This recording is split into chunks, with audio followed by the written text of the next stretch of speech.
Welcome to math study zone. Today we discuss the topic area of triangle. देखिए आपने जो है 10th class में एरिया ऑफ ट्रायंगल का टॉपिक देखा होगा, पढ़ा होगा। तो ये जो है ये एरिया ऑफ ट्रायंगल ही है, बट अगर आप इसको हम डिटर्मिनेंट फॉर्म में करते हैं तो ये क्वेश्चन जो है इजी फॉर्म में आ जाता है। आपको इसमें एक लॉन्ग फार्मूला लर्न करने की ज़रूरत नहीं पड़ती। तो जैसे हमारे पास है एरिया ऑफ ट्रायंगल, हमारे पास 3 पॉइंट्स दे दिए जाते हैं x1 y1 x2 y2 and x3 y3। तो डेल्टा इज इक्वल टू हो जाएगा 1/2 determinant of x1 y1 x2 y2 and x3 y3, और यहाँ पर हम 1 पॉइंट ले लेते हैं और इसका डिटर्मिनेंट कर देते हैं। तो ये एरिया ऑफ ट्रायंगल फाइंड करने का फार्मूला है इन डिटर्मिनेंट फॉर्म। तो देखिए इसके लिए कुछ इंपॉर्टेंट फैक्ट हैं, जो हमारे पॉइंट्स हैं जो हमें माइंड में रखने पड़ते हैं कि अगर हमारे पास कभी ऐसा होता है कि किसी क्वेश्चन में हमें पॉइंट कम दे दी जाए और ये कहा जाए कि आप 1 पॉइंट कम दे दिया जाए या कुछ कॉन्स्टेंट्स दे दिए जाएँ, उस केस में हमारे पास ऑलरेडी हमारा एरिया गिवन होगा। तो जब भी हमारे पास एरिया जो होता है गिवन होता है, तो हमारे पास जब भी हम डिटर्मिनेंट इसका एरिया गिवन होता है और हम उस पॉइंट की वैल्यू फाइंड आउट करते हैं, तो जो डिटर्मिनेंट है उसके आगे हम दोनों ही सिंबल लेते हैं, मतलब पॉजिटिव और नेगेटिव दोनों ही हम सिंबल यूज़ करते हैं। सेकंड पॉइंट इसका ये है कि अगर कोई भी 3 पॉइंट्स जो कोलिनियर हो, उन पॉइंट कोलिनियर मीन्स एक स्ट्रेट लाइन में जो तीनों पॉइंट्स हो, उनका जो एरिया होता है ऑलवेज जो होता है वो किसके इक्वल होता है, 0 का। अगर मान लीजिए हमारे को ये गिवन हो कि हमारे पास ये तीनों पॉइंट्स कोलिनियर हैं, तो इनका एरिया जो है क्या है, तो हमारा इसका जो एरिया जो होगा वो कोलिनियर होने की वजह से क्या हो जाएगा, 0 हो जाएगा। तो इसके लिए कुछ प्रॉब्लम्स देख लेते हैं। तो जैसे फर्स्ट हमारे पास है find area of triangle whose vertices are 2 7 1 1 and 10 0। तो सिंपल डिटर्मिनेंट की फॉर्म में, अगर आप इसे 10th क्लास के बेस में फॉर्मूले में, तो आपको फॉर्मूला बताया था जैसे x1 - x2 वाला, लेकिन डिटर्मिनेंट में ये ईजी हो जाता है क्वेश्चन। तो जैसे हमारे पास है यहाँ पर delta is equal to 1/2 x1 x2 means साथ में क्या आ जाएगा 1। इसी तरह से x1 x2 हो, यहाँ x1 y1 हो गया, यहाँ x2 y2, यहाँ 1 हो जाएगा, यहाँ x3 मीन्स 10 और यहाँ 8 और यहाँ पर 1। अब जस्ट सिंपली जैसे हम डिटर्मिनेंट को सॉल्व करते हैं, हमने सॉल्व कर लेना है ये 1/2।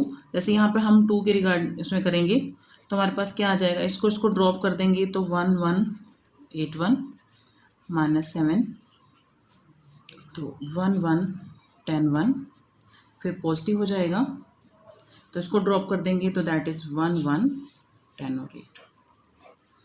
अब हम इसको सॉल्व कर लेते हैं।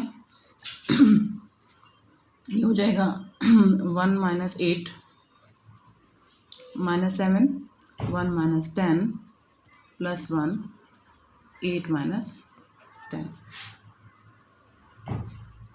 2, दिस इज़ -7, तो यहाँ हो जाएगा -9 या -2। तो देखिए हमारे पास आ जाएगा 1/2 -14, ये हो जाएगा प्लस का 63 और -2।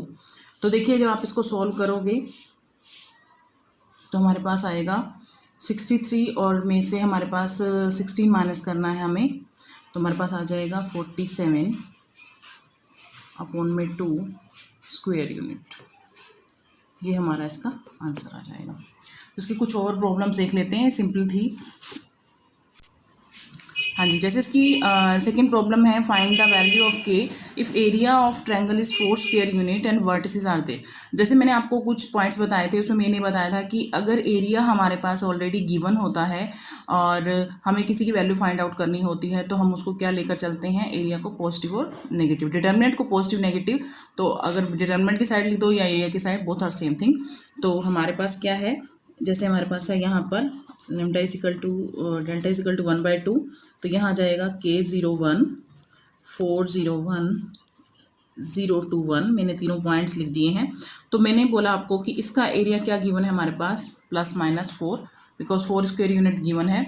तो हमारे पास क्या हो जाएगा, जब मैं इसको सॉल्व करूँगी, आपकी विश है चाहे आप इसको क्रॉस करके ऐड कर दीजिए, तो K हो जाएगा हमारे पास, K को मैं लेती हूँ, तो यहाँ हो जाएगा 0211 -0, ये तो ऑलरेडी सारा 0 हो जाएगा, यहाँ 1 है तो 4002, और इक्वल में देखिए मैंने क्रॉस कर दिया तो यहाँ पर आ गया +-8। यहाँ पर 2 जो है इसको क्रॉस कर दिया है,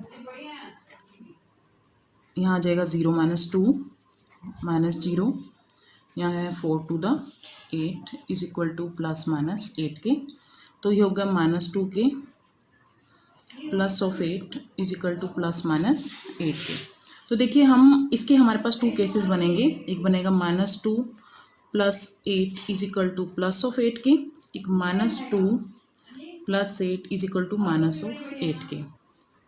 तो देखिए जब आप प्लस का 8 लोगे तो हमारे पास वैल्यू आ जाएगी 2k is equal to 0, means k की वैल्यू कितनी हो जाएगी 0। बट अगर आप यहाँ पर माइनस का 8 लेते हो तो -8 मीन टू से -16, तो k की वैल्यू कितनी हो जाएगी 8। तो हमारे पास इसकी 2 वैल्यूज़ हो जाएंगी, एक हो जाएगा k इज इक्वल टू 0 और एक हो जाएगी k इज इक्वल टू